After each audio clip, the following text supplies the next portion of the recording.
Page 14, Flats and Sharps, Part 1. So we spent a lot of time on time signature and rhythms. Now we're coming back to note names. And we're going to add what I call the spicy notes, which would, of course, would be the black keys on the piano. First, we're going to talk about the sharp. A sharp sign, which looks like a tic-tac-toe, pound sign, or what you kids nowadays call a hashtag, placed in front of the note head. Notice it's always in front of the note head. Raises its pitch what we call a half step. But Mr. Oster, what's a half step? A half step is the very next note up. The very next note up. If you were to look at your fingering chart, if you're a wind player, if you were to look at your fingering chart, it would be the very next note above. So for example, if we started on F, the next note above would be F sharp. That's a half step above. G sharp is a half step above. Notice that the sharps are all the black keys on the piano. Well, flats are also the black keys on the piano, but you'll notice that they go down. So sharps tend to go up, flats tend to go down. A flat sign looks like a lowercase b here, placed in front of a note head, just like the sharps, lowers its pitch a half step. So understand that a sharp raises it by a half step and a flat lowers it by a half step. Okay? So for example, we did C sharp. C sharp is a half step higher than C. Over here, we have B flat, which is a half step lower than B. B flat. Well, notes that sound the same but are spelled differently. This is a word that I want you to know. So we're going to write this word here. Enharmonic. Notes that sound the same, comma, but are spelled differently. That is a vocabulary word that you need to know. Enharmonic. So we're going to underline it as well.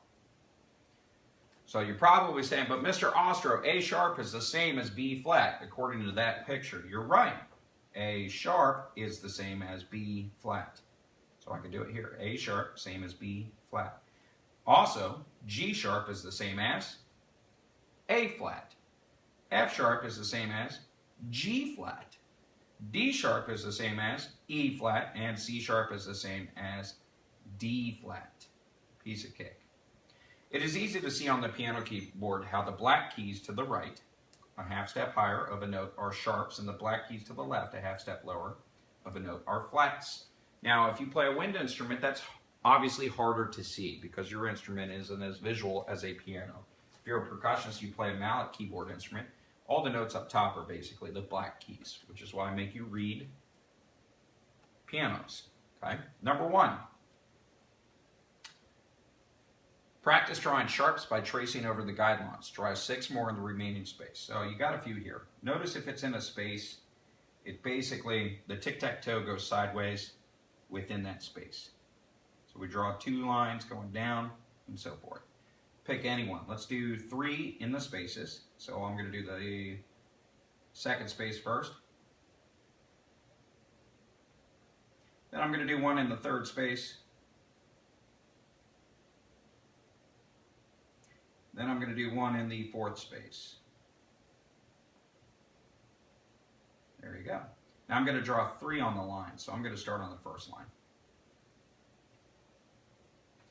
And if I'm starting it on a line, then I'm going to show that it's below and it basically starts in the middle of the spaces. And we're going to draw another one on the second line. And let's do another one on the third line. There you go. Put a check here. Number 2. Practice drawing flats by tracing over the guidelines. Draw 6 more in the remaining space. Flats are a little easier. You notice that they fill up the entire space if it's on a space, and if it's on a line, it goes in between the spaces if it's on a line. So we're going to do all the ones in the spaces first because they're easier. Let's do 1 on the first space. Let's do 1 on the second space. Let's do 1 on the third space. Boy, that was easy. Now we're going to do them on the line. And of course, there's usually a note head paired with these, so we'll do one on the second line. I'm going to start in the middle of the second space, go down to the middle of the first space. We're going to do one on the third line, so I'm going to start in the middle of the second space. And I want my little B symbol to basically go around that line. And the last one we could do on the fourth line. There you go. Those are flats.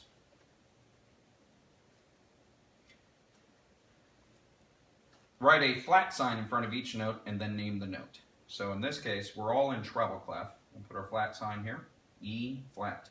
Notice that when we draw it on the note itself, it goes to the left. But when we write the note name, since we say it E flat, we have to write the capital letter and then put the flat symbol to the right.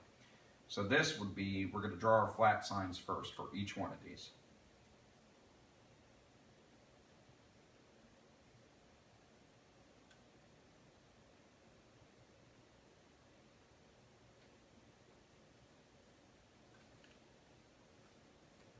There you go.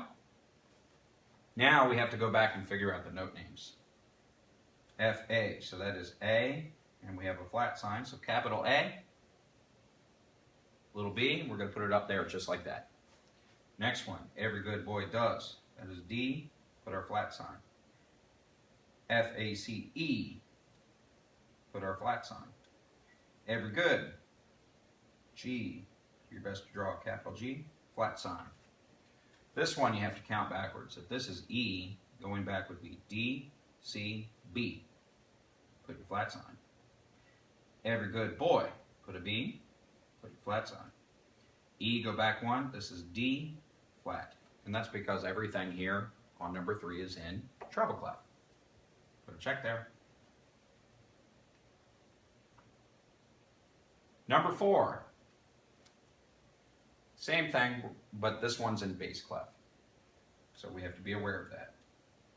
We're going to put a flat sign to the left of each one, whether it's on a line or a space.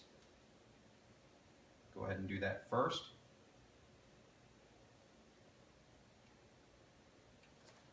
There you go. And next we need to actually put the note names in. So this is bass clef. That wouldn't be an F because it's all cows eat grass. So it's A, flat. Good boys do, flat. Good boys do fine, but it's up in the space, so it's actually all cows eat grass. G, flat. A is the top line, so this is one note above. B, flat. We knew A was the top line, so A, flat. We have to count backwards. G, F, E. That would be D, flat. So if this is one note up, E, flat, and then the last one, good boys do fine always, G, put your flats on. There you go. We're going to put a check there next to number 4. And if you do your note reading in class like we do pretty much daily, then all of this stuff is just review anyways. Number 5. Write a sharp sign in front of each note and then name the note. So the same thing, but now we're going to do sharps. So this is C sharp. This is F-A-C because we're in treble clef. Put your tic-tac-toe. Sharp sign there. Every good boy does fine. Sharp sign. Every good. Sharp sign. F-A, sharp sign. D, sharp sign, D, sharp sign, and F-A-G, F-G-A. So that'll be an A sharp. And of course, we need to go back and do this.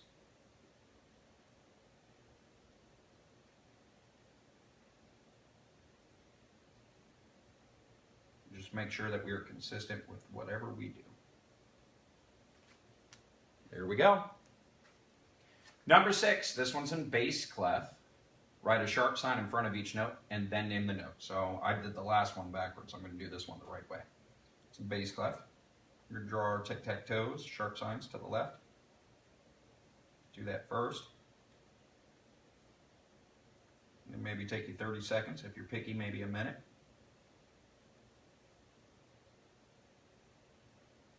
There you go. Now we need to know our note names. Good boys do fine. F sharp. If the bottom line is G, 1 before G would be F. It's just a lower, what we call octave. F sharp. All cows, C sharp. Good boys do sharp. Always sharp. All cows eat grass, G sharp. Good sharp. Fine always. So F sharp.